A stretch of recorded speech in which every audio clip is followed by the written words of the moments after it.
Et la parole est à Monsieur Éric Ciotti, député, président de la Commission des finances du département des Alpes-Maritimes. Ce moment est important. Ce moment est important pour que l'oubli, l'indifférence, le relativisme nous gagnent et nous menacent. Le 7 octobre dernier, l'inhumanité absolue, la barbarie aveugle s'est abattue non pas sur Israël, mais sur l'humanité tout entière.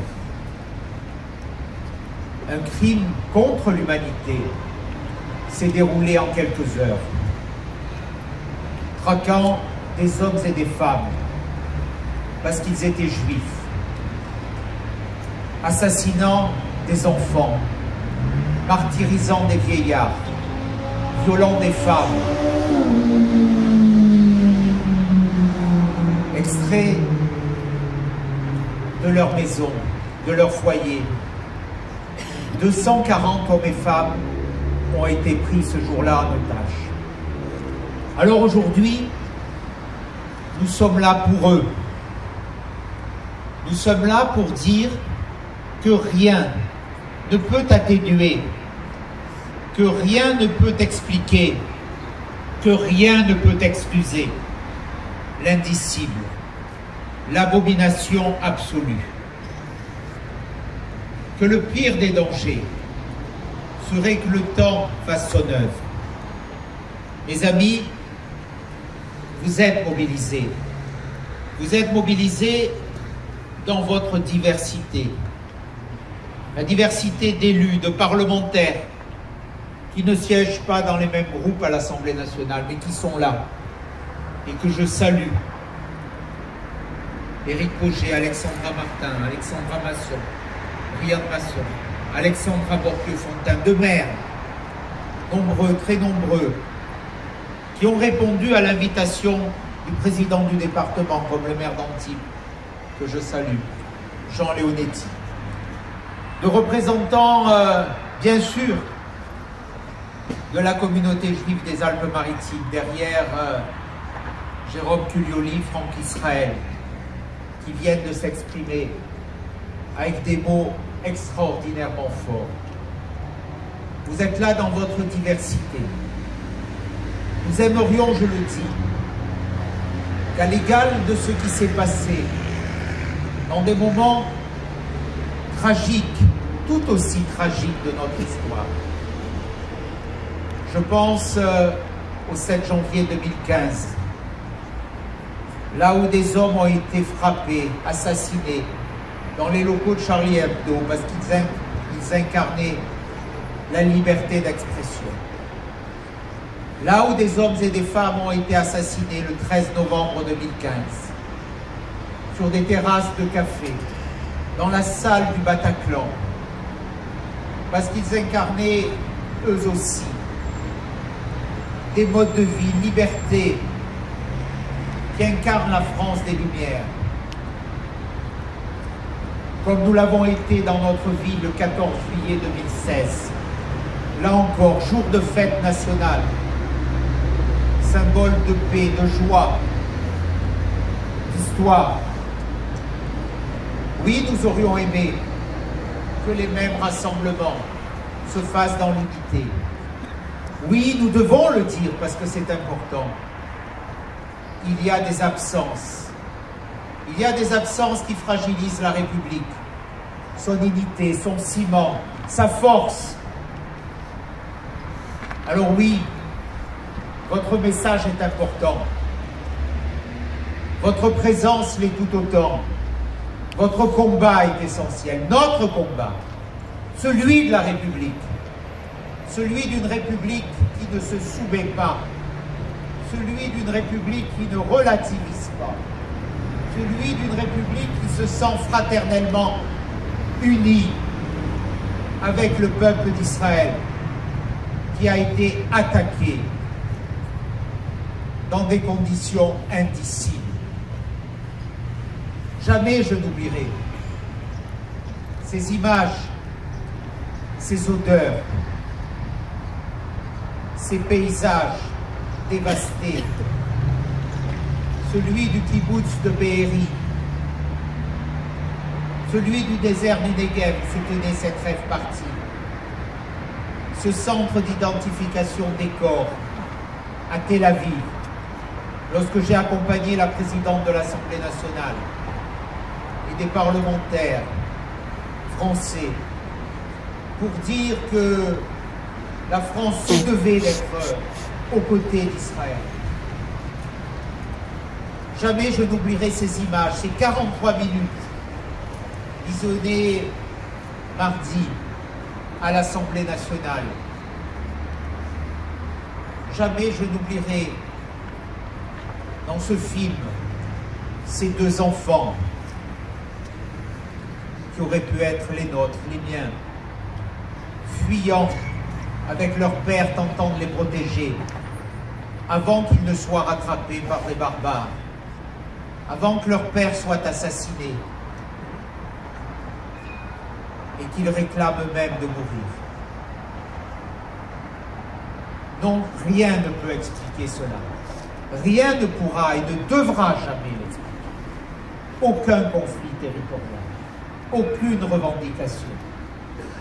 Nous devons avoir conscience et nous devons dire avec force à ceux qui, quelquefois, de façon ignominieuse, honteuse, remettent en cause ces massacres, que ceux qui ont fait ça ont le même visage que ceux qui ont assassiné nos anges sur la promenade des Anglais, nos enfants dans les salles du Bataclan ou sur les terrasses parisiennes, que nous avons les mêmes ennemis, ces ennemis de l'humanité tout simplement. J'ai été frappé en Israël par ces mots que j'ai répétés en rentrant en France, ce qui m'a été reproché. Et beaucoup de témoins m'ont dit, nous avons eu le sentiment, 70 ans plus tard, qu'à nouveau, nous étions confrontés à une forme de Shoah, que la barbarie était de retour, que des hommes et des femmes avaient été traqués parce qu'ils étaient juifs. Et puis nous avons vu des étoiles de David sur des immeubles français. Nous avons vu, nous avons subi 1700 actes antisémites depuis le 7 octobre. Eh bien aujourd'hui, nous devons dire que la France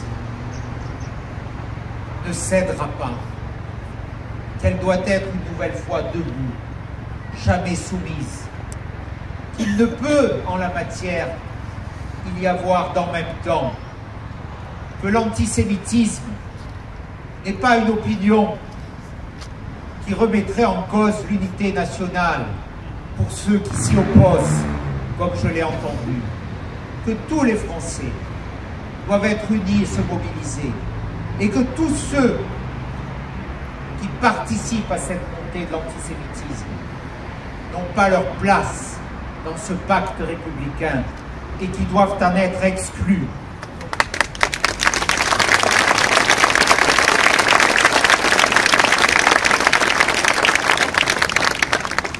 Alors oui, nous avons voulu modestement, ici dans les Alpes-Maritimes, avec humilité,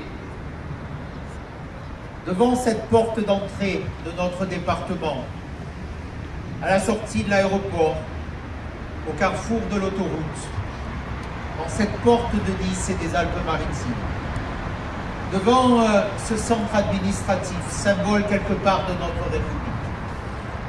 Nous avons voulu que l'oubli ne triomphe pas. Nous avons voulu que la mémoire des 1400 victimes, dont 40 citoyens français, victimes de cet attentat, ce qui fait de ce qui s'est passé le 7 octobre le pire attentat ayant emporté des Français depuis le 14 juillet 2016. Oui, nous avons voulu que cette vache que ces images qui prendront bien sûr place sur ce bâtiment, de nos archives, symboles de notre mémoire, de l'histoire de notre République et quelque part de notre civilisation, soient le garde-fou de ces menaces. Jamais, je crois, notre humanité n'a été aussi en danger. Nous devons rendre hommage aux victimes. Oui, j'ai souhaité qu'il y ait un hommage national et je continuerai à me battre pour cela. Oui, nous devons aussi, sans relâche, avec persévérance, avec détermination, chaque seconde, nous battre pour que tous les otages, ceux qui sont français, ceux qui ne le sont pas, soient tous libérés.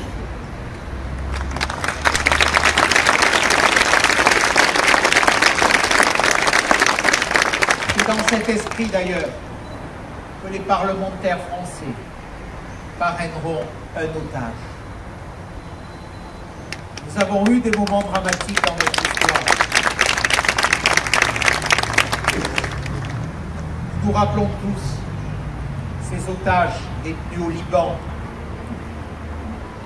de 86 à 88. Chaque soir, leur nom était répété à l'ouverture des grands journaux télévisés. Ce fut un élément pour que la République garde toujours comme priorité absolue leur liberté, parce que leur liberté, c'est la liberté de l'humanité. Un mois et demi après, écoutons ces messages. Mesurons combien leur faiblesse aujourd'hui est signe de menace pour la République. Alors ici, eh bien oui, nous le disons, nous le montrons, nous le revendiquons, nous le crions. Nous disons aux familles des victimes que nous sommes fraternellement en humanité avec elles.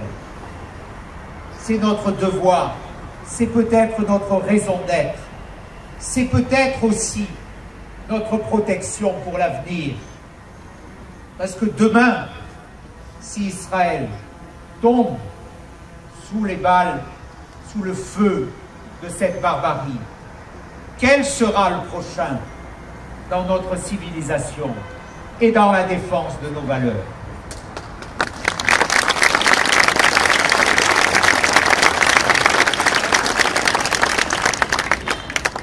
Alors oui, hommage aux victimes et mobilisation pour les otages.